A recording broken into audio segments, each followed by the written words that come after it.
Minute के लिए ये 3 बजे पहुंच गए वहां, क्योंकि यार दिन भर टाइम पास कैसे करें।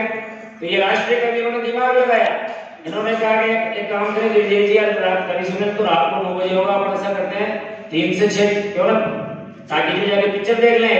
ठीक है साहब, आपकी शौक है, चले गए साहब। हम जैसे पिक्चर देखने के लिए गए और पिक्चर चलने लगी, ये इनका नंबर आगे वाली सीट पर आया, इनके पीछे में इनके आगे एक डोगरी में समझते हो ना, है समझते होंगे क्योंकि आप कौन से अमेरिका में बैठे हो, डोगरी में सब समझते हो, राजस्थानी लोग हैं।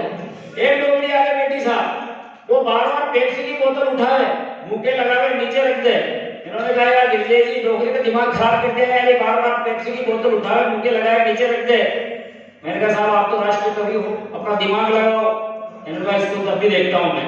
साहब पिक्चर चली, जैसे डोगरी में बोतल मुंह के लगाई नीचे रखी, उन्होंने खट से बोतल उठाई और पीके करके, और डोगरी से कहा डोगरी ये पेप्सी को एक ही सांस में ऐसे पीते। डोगरी ने कहा कि भाई साहब ये पेप्सी नहीं है, ये तो मैं पान खा के धो गई थी इसमें है। तो बड़े आदमी है, मैं इनको प्रणाम करता हूँ साहब। ये सारी ऐसी बातें हो जाती हैं। मैं सच बात बता रहा हूँ, मंदिर पर जैसे कि साहब भगवान की आरती चल रही है, लोग हजारों की संख्या में लोग तालियां बजा रहे हैं। एक भाई साहब को मैंने देखा कि सीढ़ियों की तरफ मुंह कर रखा उन्होंने। मैंने कहा भाई साहब भगवान की आरती उधर हो रही है, आपने सीढ़ियों की तरफ मुंह कर रखा है। उसने कहा यार कल जाने पर जूता ले गया मैंने यहाँ से यार। मैंने कहा यार जूता कोई भगवान से बड़ा थोड़ी होता है। लेकिन उस भाई ने जो बात बताई कि साहब जूता भगवान से बड़ा तो नहीं होता है, लेकिन जूता अपने आप में कम भी नहीं होता है। तो उसने कहा कि साहब जूते की महिमा बताई।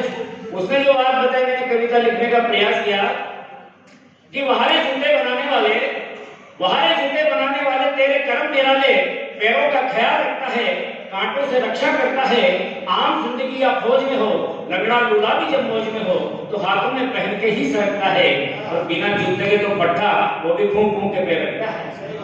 बजाओ ताली बजाओ, हाँ ऐसे बजाते रहो आप। बिना जूते के तो पट्टा वो भी फूंक फूंक के पैर रखता है। लखानी पेश पैरागोन, एक्शन बाटा जानता नहीं कौन। अरे बिगड़े हुए छोरे में, मिर्गी के दौरे में, किसी को इधर उधर की बुरी हवा है, तो जनाब जूता लाजवाब दवा है। जूता और भी कई सारे काम आता है जब ये अपनी औकात पर आता है। अच्छा पिछले दिनों नवरात्रा में भाई साहब ने मेरे से पूछा यार आप राष्ट्रीय कवि हो, ऐसी चीज बताओ जिन्हें खा के मुंह मेरा भरत भी नहीं टूटे। मैंने कहा तो जूते खा ले यार। तो जूता और भी कई सारे काम आता है। अच्छा देखो भाई साहब, मेरे तो जब भी कोई टेंशन आती है, दिमाग में तनाव आता है और मैं तनाव में रहता हूँ, तो मैं मंदिर जाता हूँ साहब। अब आप ये सोच रहे हो कि मंदिर जाकर मैं कोई पूजा ध्यान भजन करता हूँ, ऐसा नहीं है। जो लोग बाहर दर्शन करने आते हैं उनकी जूते चप्पल अनसर कर दो ऊपर, इसमें मजे अपने दो, ये टेंशन दूर होगी। जूता और भी कई सारे काम आता है जब अपनी औकात पर आता है। अरे जूता जूता जूता जूता जूता जब अपनी रफ्तार पर दौड़ता है तो ये कुछ और चिदम्बरम को भी नहीं छोड़ता है। जूता जब अपनी रफ्तार पर दौड़ता है तो ये बुश और चिदम्बरम को भी नहीं छोड़ता है। अरे जूते पहन के क्रिकेट खेलो, कभी जूते लो पैसे लो। नेताओं की काली करतूते खाएंगे क्या, पहले जूते। अरे मोटर गाड़ी घर के ऊपर लटकाते हैं, अपनी संपत्ति को नजर से बचाते हैं। मोटर गाड़ी घर के ऊपर लटकाते हैं, अपनी संपत्ति को नजर से बचाते हैं। अरे भाई साहब, अरे भाई साहब, अरे भाई साहब, मैं जूते का महिमा मंडन सिर्फ इसलिए करता हूँ, अरे राम का भक्त इसलिए राम की बात करता हूँ। मैंने कहा भैया तुमने राम की तरफ तो मुझे नहीं कर रखा, लेकिन उस भाई ने जो बात बताई और मैंने अच्छी पंक्ति लिखने का अगर प्रयास किया है तो पूरे सदन का आशीर्वाद मानना चाहता हूँ साहब से कि भाई साहब मैं जूते का महिमा मंडन सिर्फ इसलिए करता हूँ, अरे राम का भक्त इसलिए राम की बात करता हूँ, क्योंकि राम के उसी जूते को भरत जब अपने सर पे धरता है तो वही जूता 14 वर्ष तक राज करता है।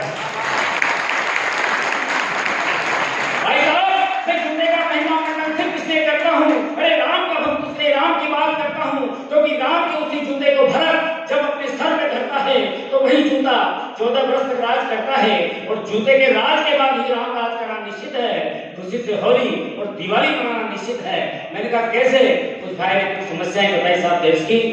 मैं यहाँ से प्रारंभ करना चाहता हूँ कि खुलेआम कोई गुटखा और पान पी थूकता है, खुलेआम दीवार कूदता है, लड़की के पीछे सीटी बजाता है, धर्म का धन दबाता है, कोई भ्रष्टाचारी रिश्वत लेता है, कोर्ट में झूठी गवाही देता है, सजनों पे जलता है, सड़क पर गलत चलता है, नकली नोट छापता है, कम काम में ज्यादा नापता है, कोई नेता मंच पे जाके शाना बनता है, घोटाले करता है, हथियार बेचता है, तरक्की करने वालों की टांग खींचता है, अरे बाल श्रम और बाल विवाह करवाता है, सुपारी देकर लोगों को मरवाता है। तो जनाब इन सारी समस्याओं की केवल एक ही दवा है, जूता। जूता